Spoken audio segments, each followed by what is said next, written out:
Today I'm chatting with Eilish Bouchier. She's a board member of the Lansdowne Club, which is the premier networking organisation for Irish expats in Australia.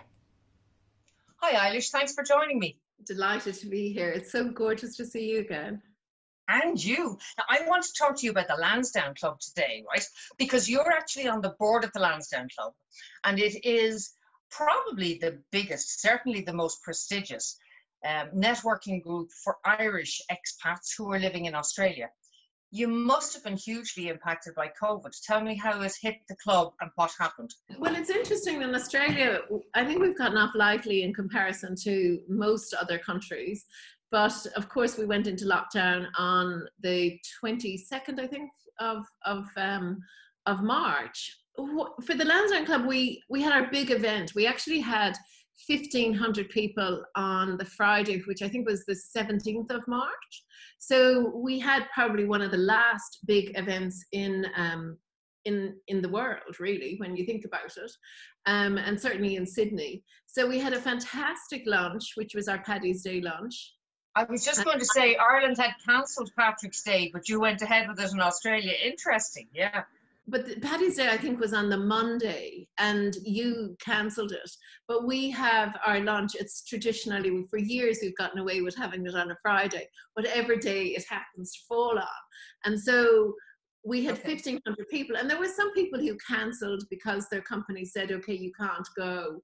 But we had an amazing day, and it really felt like that kind of, the last big party before the apocalypse. So people were in tremendous form.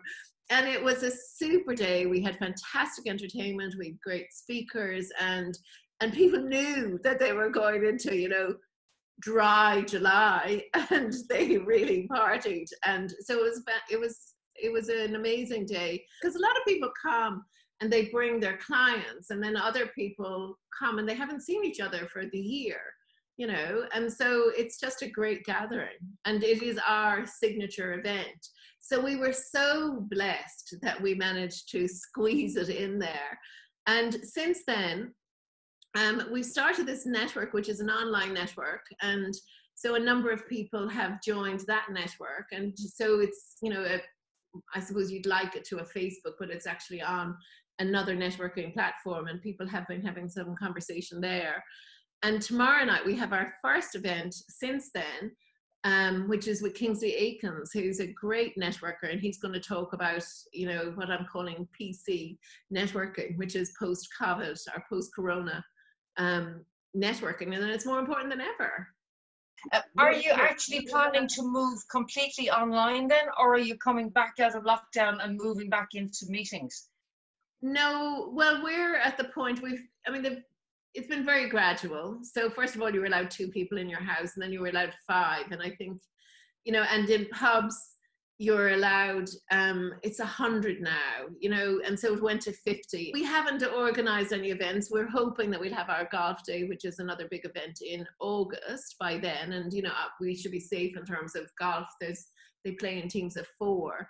But it's extraordinarily challenging. And trying to get people online, obviously it's easy, but it's also difficult because people are being pulled in many different ways. Personally, I ran a one-day conference a few weeks ago, and it was interesting.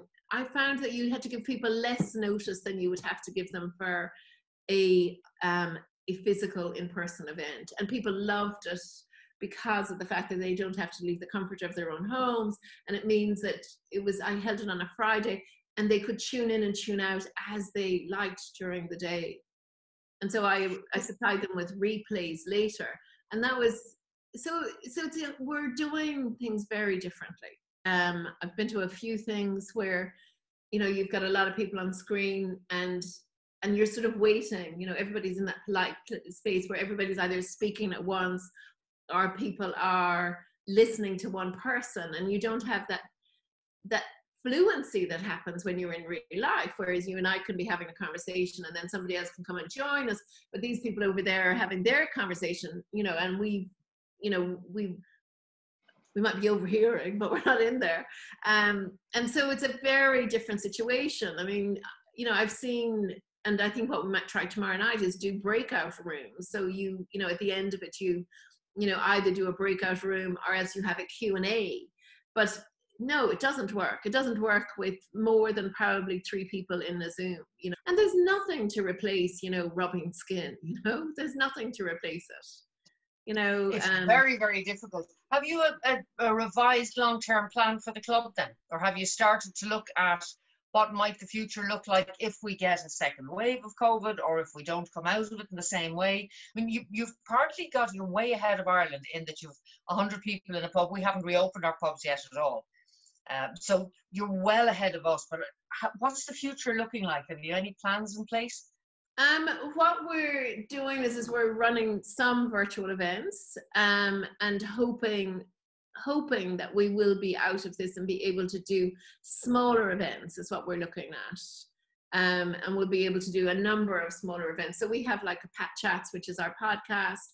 And then there's been some trivia nights, so it's around how do you get people together in a space that that you're going to have a capacity, and capacity is probably one of the great questions of this time. Is that okay? Well, what if we put this out to to our 1,500, and we've got thousands of members? We have to now state the capacity, whereas before we could have gone, okay, well, it's great if we sell 500 or 200.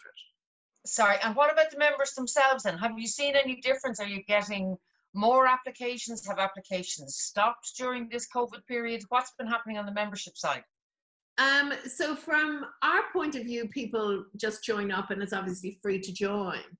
The network that we started, which is this online platform, that has been interesting, because online platforms can be pretty slow for it to begin, but we've got well over 300 members on that, Oh, so you're making great inroads already, yeah.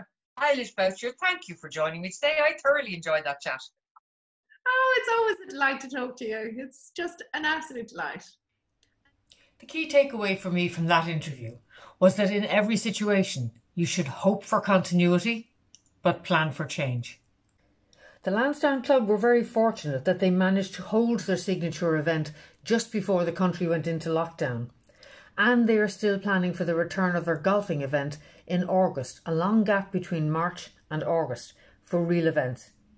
In the meantime, their plan for change was to introduce online networking, a new platform which has attracted 300 members already, and to create their first virtual event, which they held in June of this year.